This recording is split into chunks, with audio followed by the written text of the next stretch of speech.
नमस्तेस्तु भगवन् विश्वेश्वराय महादेवाय त्र्यम्बकाय त्रिपुरान्तकाय त्रिकाग्निकालाय कालाग्निरुद्राय नीलकण्ठाय मृत्युञ्जयाय सर्वेश्वराय सदाशिवाय श्रीमान् महादेवाय नमः।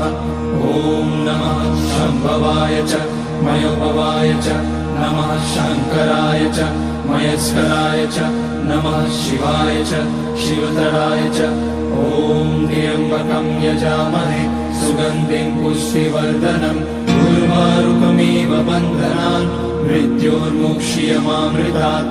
नागेन्द्रहाराय त्रिलोचनाय भस्माकराय